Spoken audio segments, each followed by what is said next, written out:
2017년도 새해가 밝았습니다. 여러분 모두에게, 그리고 여러분 가정과 직장 가운데 또 학교 가운데 하나님의 은혜와 또 사랑이 풍성하기를 간절히 소원합니다. 새해 복 많이 받으시고 받은 복 많이 누리실 수 있기를 바랍니다.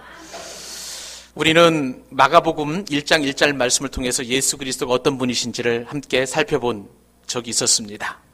예수님은 모든 복음의 시작이라고 말씀하셨습니다.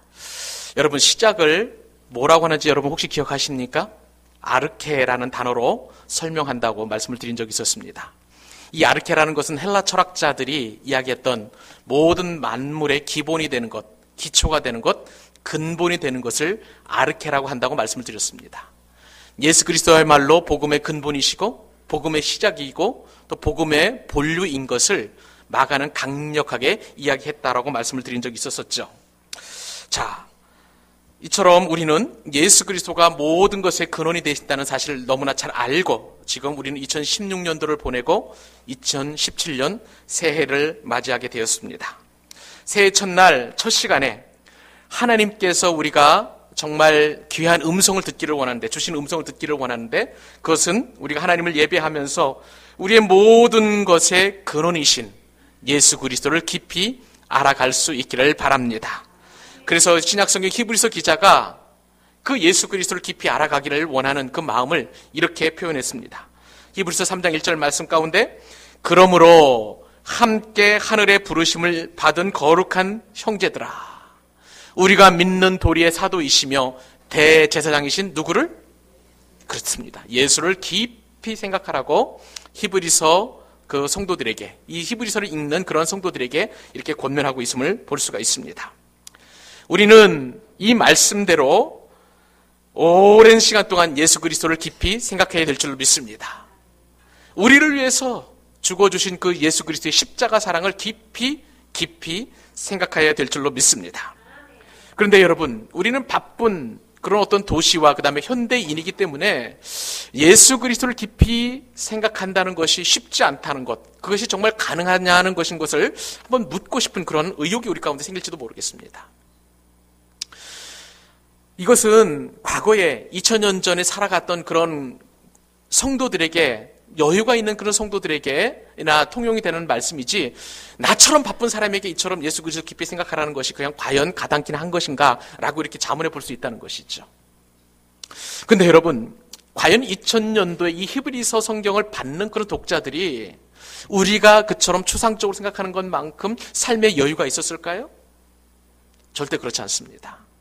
그들은요, 신앙을 지키기 위해서 분주한 삶을 살았던 사람들이에요. 그들은 신앙의 그 정조를 지키기 위해서 가난하고 핍절하고 핍박당하고 고난받고 그리고 숨어 다녀야 되고 그리고 노숙자처럼 살아가야 하는, 하루하루 끼니를 때우기 위하여 분주하게 노력을 해야만 하는 그 강력한 그런 바쁜 삶을 살았던 사람들입니다. 그런 사람들에게 오늘 히브리서 기자는 우리의 사도이시고 그리고 대제사장이신 예수를 깊이 생각하라고 이렇게 권면한다면, 아무리 바쁜 현대인이라 할지라도 적어도 1세기 그리스도인보다는 우리가 여유 있는 삶을 산다고 가정해 본다고 할 때에 우리가 2017년도 예수를 깊이 생각하는 것은 너무나 자명하고 또 당연한 일이라고 생각할 수 있을 것입니다. 여러분, 성경은 우리에게 예수 그리스도를 깊이 묵상하라라고 이렇게 권면해 주고 있습니다. 여러분, 그렇다면 우리가 새해 첫 예배 때 우리는 예수님의 어떤 것을, 또 예수님의 무엇을 깊이 생각해야만 하느냐는 것입니다. 오늘 본문을 통해서 우리는 예수님의 무엇을 생각해야 되는지, 어떤 것을 깊이 묵상해야 하는지 함께 은혜를 나눌 수 있기를 바랍니다. 저여 여러분이 읽었던 이 이사야 말씀 가운데에 이사야 선지자는 이새의 뿌리에서 난 한 싹이 만민의 기치로 설 것임을 말씀하고 있습니다. 우리 읽었던 말씀입니다만은 이사야서 11장 10절 말씀 다시 한번 우리 한 목소리 읽어보십시다. 11장 10절 말씀, 자 시작. 그날에 이새의 뿌리에서 한 싹이 나서 만민의 기치로 설 것이요 열방이 그에게로 돌아오리니 그가 거한 곳이 영화로우리라. 여러분, 그날에, 그러니까 메시아가 이 땅에 오시는 그날에 이새의 뿌리에서 한 싹이 나서 좀 어려운 단어가 하나 나와요. 만민의 뭐라고요? 기치로 선다고 이렇게 이야기하고 있습니다. 만민의 기치. 여기서 기치라는 것은 한자로 기자에다가 또 기치자를 쓰고 있는데, 이 기치를 현대인의 성경은 상징이라고 이렇게 번역해 놓고 있습니다. 그리고 또 새번역 성경하고 공동 번역에 보니까 이 기치를 깃발이라는 단어로 이렇게 바꾸어서 번역을 해 놓았습니다. 한마디로 기치라는 것은 어떠한 단체나 군대가 행진할 때에 드는 깃발이라고 이렇게 할 수가 있는데요. 영어 성경에 보니까 NIV에서는 배너라는 단어를 쓰고 있고 NASB에서는 시그널이라는 그런 단어를 표현해 놓고 있습니다. 깃발, 표직, 표시, 이런 의미로 상징, 그런 의미로 우리가 이 기치라는 것을 생각해 볼 수 있다는 것이죠. 이사야서에는 이 기치라는 말이 너무나 중요해서 무려 10번이나 이 이사야서에서 등장하고 있습니다. 그만큼 기치, 상징, 표식 이런 것들이 굉장히 중요하다는 그런 의미겠죠. 여러분, 그럴 정도로 이 기치라는 단어가 굉장히 중요한데, 우리도 우리 삶의 주변에서는 얼마든지 이 기치 혹은 깃발을 많이 볼 수 있습니다. 제가 인천에 와서 놀랐던 것 가운데 하나는 무엇이냐면요, 이 길거리를 가다 보니까 무당 깃발이 많이 이렇게 걸려 있더라고요. 무당 깃발들이. 그 무당집에 보니까 대나무가 이렇게 높이 올라가 있고요. 그 대나무에는 빨간색 깃발하고 하얀색 깃발이 이렇게 걸려 있습니다. 또 어떤 데에는 하얀 깃발만 걸려 있는 집이 있고, 또 어떤 집에는 빨간 깃발만 걸려 있는 그런 집이 있었습니다. 너무나 궁금했어요. 그래서 한번 여러저러 자료를 보니까 이 무당들에게 이 흰색이라는 것은 하늘을 상징하는 천신을 의미한다고 합니다. 그러니까 이렇게 지나가시다가 대나무에 흰 깃발을 이렇게 꽂은 사람들은 천신이 내려앉는 점쟁이 집이다 보시면 되겠습니다. 빨간 깃발이 올라가 있는 그 집은요, 이 빨간색은 원래 그 땅의 신, 지신을 말하는 것이거든요. 그래서 지신을 섬기는 그러한 그 이제 무속인인데, 그 무속인은 일컬어서 이제 무당이라고 이야기합니다. 점쟁이하고 무당이 좀 달라요. 근데 어느 집 가보면은 대나무에다가 하얀 깃발도 이렇게 세워져 있고 빨간 깃발도 세워져 있습니다. 그 사람은 왕 점쟁이이고 왕 무당인 것이라고 좀 생각이 됩니다. 잘 모르겠습니다만은 그렇게 생각해 볼 수 있는 것이죠. 그만큼 이 깃발은 그 점쟁이라든지 무당에서 굉장히 중요한 자신의 정체성을 나타내주는 그런 상황 가운데 있는 것이죠. 중요한 표식인 것이죠. 사극이나 또 전쟁 영화를 보면 깃발이 얼마나 중요한지를 우리가 알게 되는데요. 이 깃발에는 그 왕조라든지 혹은 그 나라의 통치 이념과 그리고 그 여러 가지 생각들이 담겨져 있어서 민족과 국가의 존재 이념들이 그 깃발 안에 담겨져 있습니다. 여러분, 고구려 사극에 보면은 고구려 항상 그 깃발에 보면은 삼족오라고 그래가지고요, 다리가 3개 달린 그런 어떤 그 새가 이렇게 그려져 있는 것을 볼 수가 있습니다. 고구려를 상징하는 것이죠, 삼족오가. 그런 의미를 그 의미를 나타내주고 있는데, 그렇기 때문에 전쟁에서 만약에 진 그러한 나라들의 깃발은 이렇게 꺾여져 있죠. 항상 풀이 죽어 있고 꺾여져 있습니다. 그러나 그 전쟁에서 이긴 그 나라의 깃발은요, 높이 휘날리고 펄럭이고 있습니다. 그만큼 위상이 더 높아지는 그러한 상징을 나타낸다고 할 수가 있는 것입니다. 그래서 전쟁터에서 이 깃발은 굉장히 중요한 것이죠. 항상 전쟁에서는 그 깃발을 빼앗으려고 굉장히 노력하는 것을 볼 수가 있습니다. 근데 우리나라 사람들이 싫어하는 그런 깃발이 하나 있습니다. 그것은 일본의 우길 승천기라는 그런 깃발입니다. 여러분 혹시 기억하시나요?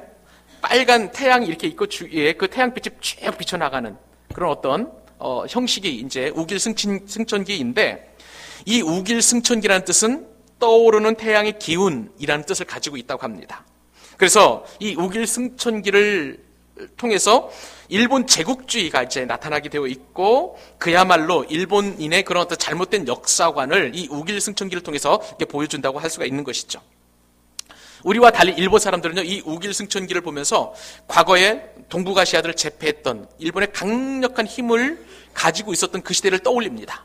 그래서 그들은 항상 우길 승천기 앞에서 모여 있어요. 그렇지만은 우리나라처럼 혹은 중국이나 또 필리핀이나 다른 여타 나라들처럼 일본에 의하여 강제 점령을 다른 나라들 입장에서 보면 이 우길 승천기를 바라보면 바라볼수록 그것은 그들이 가지고 있는 잘못된 역사관이라는 것을 우리는 늘 이렇게 이야기를 합니다. 그들 안에서, 그 기치 아래서 그들이 모였기 때문에 그러는 것이죠. 또 전 세계인들, 그 가운데도 유대인들은 나치 깃발인 하켄크로이츠라는 그런 깃발을 굉장히 싫어합니다.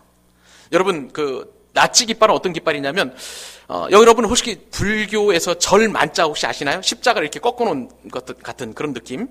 근데 이 하킨 크로이츠는 뒤집은 거예요. 뒤집은 것. 그래서 낫지 깃발을 이렇게 상징하고 있는데, 이 낫지 깃발을 바라보는 유태인들은 혐오감을 느낍니다. 그리고 전 세계인들은 나치의 어떤 폭력성, 잔인성을 나타내면서 절대 그 깃발에 대하여 숭배하지 않고 그 깃발만 드러내기만 해도 굉장히 혐오감을 주는 것을 볼 수가 있습니다. 그만큼 이 깃발이라는 것은 굉장히 중요한 그런 의미를 가지고 있다는 것이죠. 근데 이 깃발이라는 것이 성경에도 등장하고 있습니다. 그것도 매우 중요한 의미로 성경에서 깃발이 등장하게 되는데, 출애굽기 17장에 따르면 출애굽한 이스라엘 백성들이 이제 출애굽한 이후에 가장 큰 난관에 봉착할 때가 있었습니다. 그것은 어떤 상황이냐면, 이스라엘 백성들이 홍해를 건너서 르비딤이라는 곳에 이르게 되었는데, 그때에 에서의 손자의 후예인 그 아말렉, 이 아말렉 족속들이 이스라엘 백성들을 기습 공격해 온 거예요. 이스라엘 백성들은 큰 어려움에 봉착하게 되었습니다. 그래서 군대 장관인 여호수아가 이 르비딤 골짜기에 나가서 이스라엘 첫 번째 전투를 치르게 되었습니다. 그리고 모세와 아론과 훌은 이제 높은 산으로 올라가게 되었어요. 여호수아 장군이 르비딤 골짜기에서 전쟁을 치를 때에 모세가 두 손을 높이 듭니다. 그리고 기도하면 이스라엘 군대가 이겨요. 그런데 기도하다가 팔이 너무 아프잖아요. 팔이 저리게 되면 어떻게 됩니까? 점점 내려오게 되죠. 그러면 이스라엘 백성들이 지게 돼요. 80세 이상 된 모세가 어쩔 수 없이 다시 또 손을 높이 듭니다. 그러면 또 이기게 되고, 힘이 들어서 또 기도하다 힘들면 또 내리게 되고, 그러면 또 이스라엘 백성들이 지게 돼요. 이런 일들이 자꾸 반복이 되는 거예요. 그때에 모세를 도왔던 아론과 훌이 이제 의자를 가져다가 모세를 앉히고 양팔을 곁에서 이렇게 돕습니다. 그래서 모세의 팔이 내려오지 않도록 끝까지 들고 있는 것을 볼 수가 있어요. 그렇게 해서 이스라엘 백성들은 드디어 승리를 하게 되었습니다. 그리고 승리한 그곳에 제단을 쌓고 이제 하나님 앞에 영광을 올려드리는데, 그 제단의 이름이 바로 여호와 니시. 여호와 니시가 무엇입니까? 여호와는 나의 깃발이라는 뜻을 가지고 있습니다. 출애굽기 17장에서 나타나는 이 깃발이라는 것은 승리케 하시는 하나님, 승리하게 하시는 하나님이라는 그런 상징을 나타내주고 있습니다. 이렇게 여호와 니시의 하나님께서 이제 하나님 이스라엘 백성들의 큰 은혜를 주셨는데, 그 뒤에 모세는 고비 때마다, 그리고 하나님의 놀라운 기적을 행할 때마다 손에 지팡이를 잡고 힘차게 뻗습니다.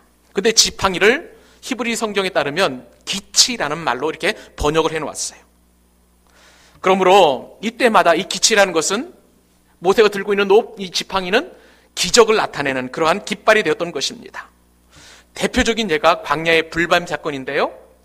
민수기서 21장 8절에서 9절 말씀에 따르면 이렇게 성경 말씀이 기록이 되어 있습니다. 여호와께서 모세에게 이르시되 불뱀을 만들어 장대 위에 매달아라. 어디에 다르라고요? 장대 위에. 물린 자마다 그것을 보면 살리라. 모세가 놋뱀을 만들어 장대 위에 다니 뱀에게 물린 자가 놋뱀을 쳐다본 즉 모두 살더라. 자, 민수기서 21장 말씀에 따르면 지금 어떤 상황이냐면, 약속의 땅 가나안 땅으로 가던 그 이스라엘 백성들이 지금 혹독하게 불평을 하게 되었어요.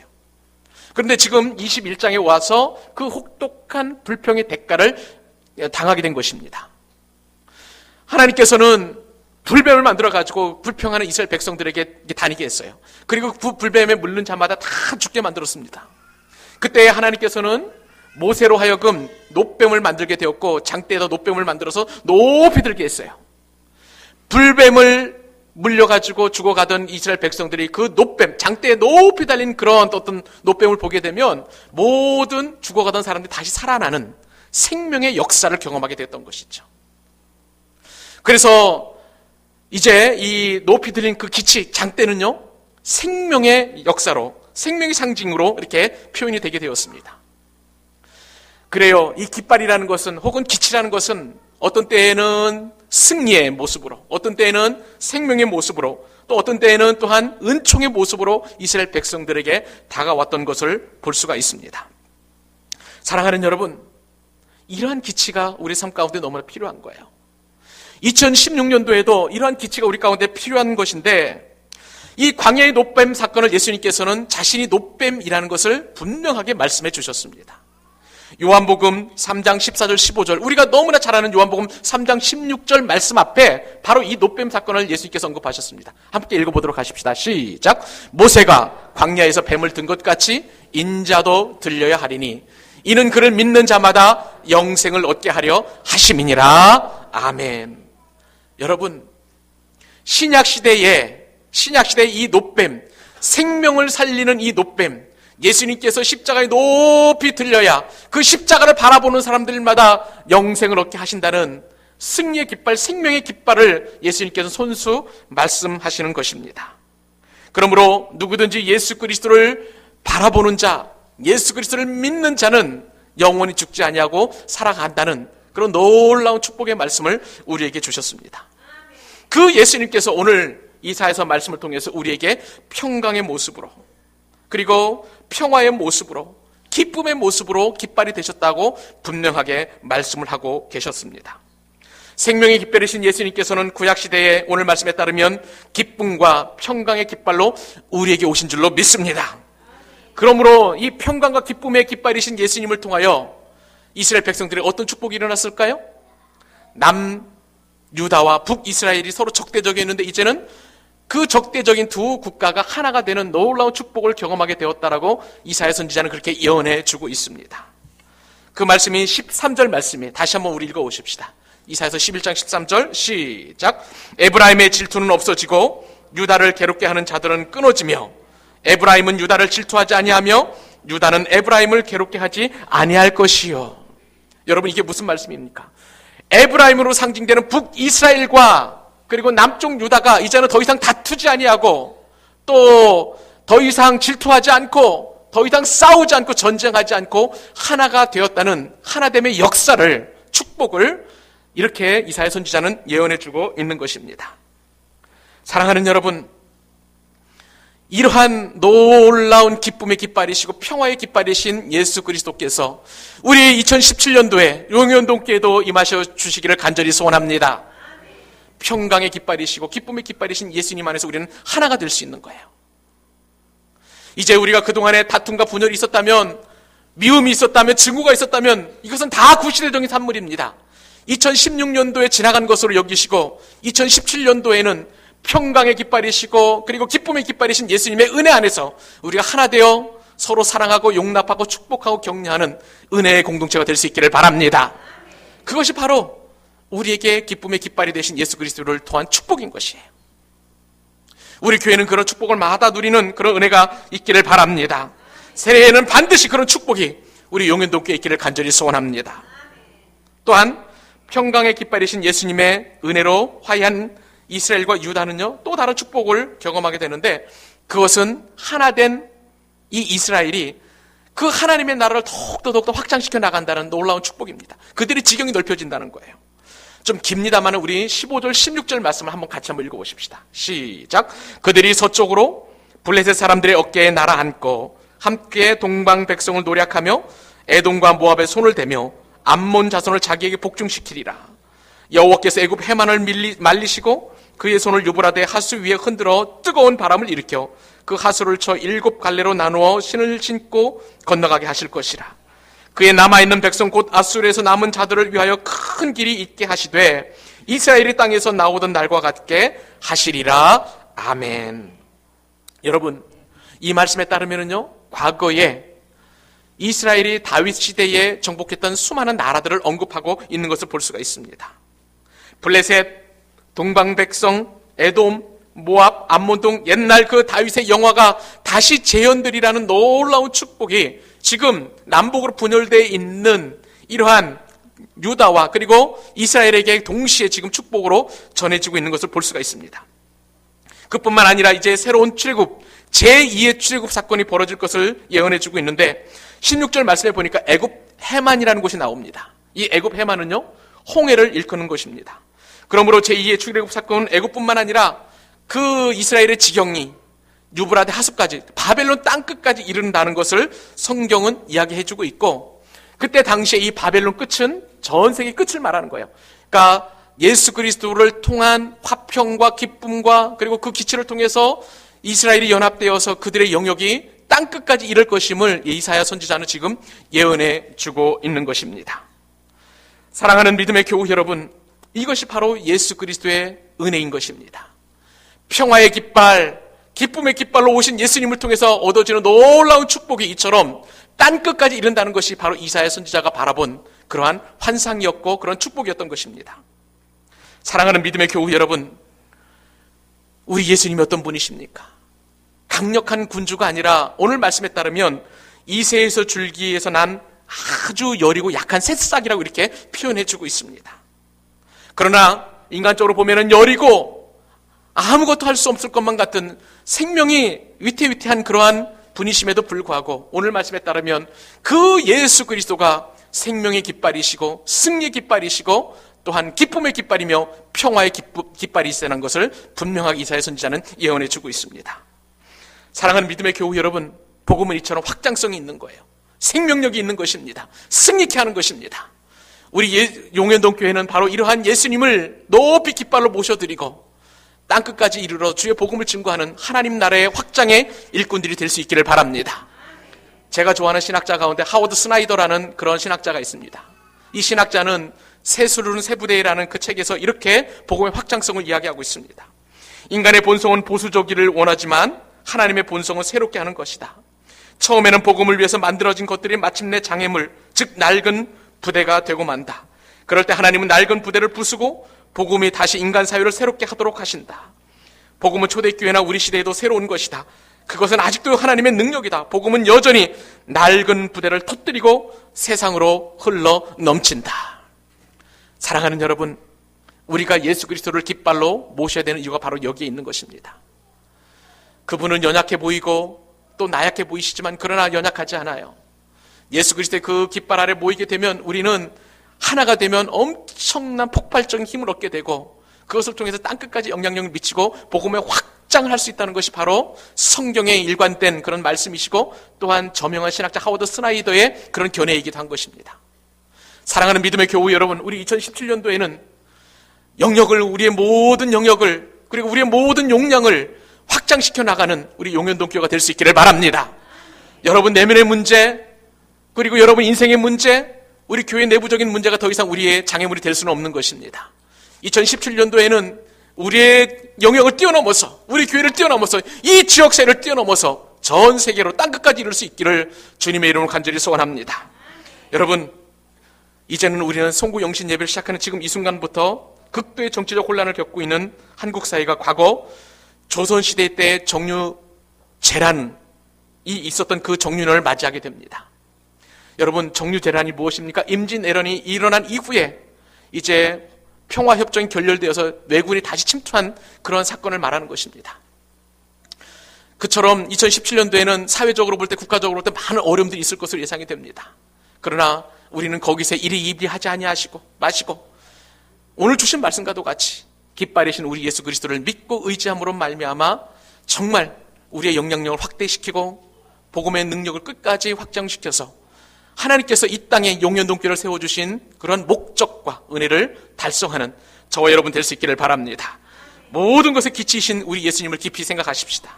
2017년도에는 이런 예수님을 깊이 생각함으로 말미암아 일치와 화해를 하십시다.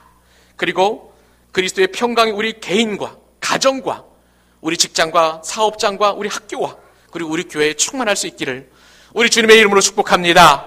축복합니다.